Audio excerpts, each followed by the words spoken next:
Today, I want to talk about relationships where you feel you are the one giving so much more than somebody else, where you feel like you are constantly being taken advantage of. And this might not be just a single situation you find yourself in right now. Maybe you feel like that's been the pattern of your relationships in your life, that somehow you always wind up giving more than the other person and feeling taken advantage of. That is what we are going to talk about today. Now, I want to start by helping us understand why this might be happening. What's really going on here? Let's run the scenario through. We find ourselves dating or in a relationship with someone. They are not giving as much as we are. And then we get frustrated. Maybe they start as internal complaints or hurt. Maybe we voice them to our friends or the people around us. But it becomes much harder to speak them to the person who's not giving us what we want. Why is that? Well, we're afraid that if we rock the boat, we might ruin this thing that we're really enjoying. We're afraid we might lose this person if we start asking for too much. Maybe on a deeper level, we feel we're not worthy of asking for more. But it becomes extremely difficult to have that conversation that could actually lead to us getting more. So for a lot of people, they don't have the conversation at all. And they continue to complain to their friends or to feel internally unhappy while never actually mentioning what their frustrations are. For other people, they do mention their frustrations, but they come out in either passive-aggressive ways that just create arguments, or they come out in fairly weak ways where there's no real power to the conversation. There's no boldness to, hey, I need more from you. Instead, it's a kind of almost like someone coming, like Oliver coming to beg for another bowl of gruel. Like, please, sir, can I have some more? It's that feeling of, I hope you will give me more, but it's okay if you don't. But please, could you give me more? And then we wonder why nothing changes, why someone sort of pays lip service to our frustrations, but then they never actually give us more, and the relationship never changes, and we still feel stuck in it. And by the way, if you want a very specific way of having this conversation, go ask Matthew AI for a script. That's not the subject of this video, is to detail exactly how to have these conversations. But if you do want to know how to have these conversations, go to Matthew AI. You can go to askmh.com and literally ask Matthew AI what to say in this situation when you're trying to ask for more from someone. Before we ever come to the negotiating table of wanting more from a relationship, we have to be connected to our value in the relationship. These things that we're giving to somebody that are making us feel taken advantage of, what are they? And why are they awesome? Why are they great? What do you bring to somebody? Even as I'm speaking it right now, you can make a list. What is it you bring to someone? And don't just make a list like it's a shopping list. Really connect to each thing. You know, I bring someone an incredible amount of empathy and compassion. I don't judge them. I see them for who they really are. I don't just value them on the things that the world thinks are impressive about this person. I value them on an even deeper level. I really see this person on a level that other people don't. I acknowledge who they are in their heart, in their soul. I have an uncommon level of generosity to this person. I have an uncommon level of kindness. I'm an amazing teammate. This person comes to me with a problem, with a challenge. I am there. I rally. What are the things you bring to this person? Really get connected to them, because when you get connected to them, that becomes your greatest form of leverage, is that you know your value. You know how special that light that you're shining in someone's direction is. And you start to feel that, oh my God, I could be pointing this light in any direction. This light could be going to somebody else, but I'm choosing to give it to you. And if I'm choosing to give it to you, then I better get your light in return on the same level. So when you connect to your value and the value you're providing, all of these wonderful things you bring to somebody, your power comes from that. You might even start having this little like righteous indignation. How dare they not give me as much as I'm giving them? You know how valuable this thing is I'm giving you?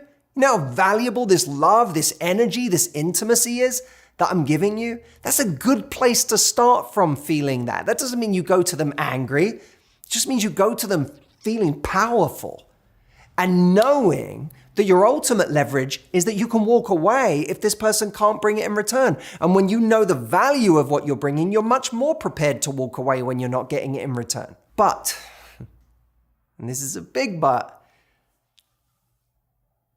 the hard reality of where a lot of people stand right now, a lot of people who are watching this video right now, the hard reality of where you stand for so many of you is that there is a deeper level of insecurity that says, I don't think what I'm bringing to the table is that valuable. You know, I don't feel special. I don't feel attractive. I don't feel as good as half the world out there of people who this person I'm dating could have as an option. I don't feel like the sexiest person in the room. I don't feel like the best looking person in the room.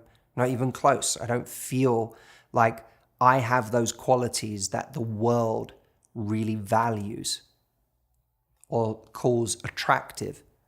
So I don't think that all these things I'm giving to someone when I'm over giving are that valuable. I just think they're all I've got. So I just give all of this to somebody and then I ask for very little in return because I'm afraid that if I start asking for more, then they're going to wake up to the fact that I'm not special and that I'm not worth meeting those demands for. And then they're going to leave. Now, not all of this happens at a conscious level. A lot of it happens at an unconscious level. But what's interesting is that when we're coming from this place, we've made our value not all of the things that we give to someone, or not just all of the things we give to someone. We've made our value that we give so much and we ask so little. It's like you go, what's my unique value proposition? You'll get everything and I'll ask for nothing. But that is a race to the bottom when it comes to having value. And it means, this is the really sad thing, is someone actually stops putting any real value on us because our value doesn't come at a price. But how do you get out of this rut when you feel like you're not a remarkable person, when you feel like you don't have anything special to give? How do you get out of that trap? Because when you're in that place, it feels like demanding anything is a problem. You feel ashamed of having any needs. First, we have to realize that any relationship where we're not fulfilled because we're giving and giving and giving and we're not getting back is one where we're unhappy and will remain unhappy. It's also a relationship that's already broken. So don't worry, you can't break it. If you having a conversation about what you need spells the end of that relationship, you didn't break it. It was already broken. We were just hiding from the fact that it was broken. A lot of us, we choose people who don't have the bandwidth for somebody else, don't have the capacity to think about somebody else, who just want to take. And in the beginning, we're so worried about getting that person that we never make a fuss about the fact that it feels uneven. We're just like, let me just get them. I'll worry about getting my needs met later. And then we get them. But we're in an unhappy situation that's broken. But as long as we don't have any needs, we never really reveal the way that it's broken. And I know so many people watching this video will relate to this. It was when you started to actually ask for things, when you actually started to advocate for your needs, that was when the relationship fell apart. Right? If you were in a room right now, I'd have you put your hand up and tell me if you related to that. I know so many of you all over the world who are watching this will relate to that. The moment I started asking for things was the moment the relationship went to pieces. That was the moment they left. Right? That was a relationship that was already broken. But we hide from the fact that it's broken by having no needs. It doesn't mean it's not broken.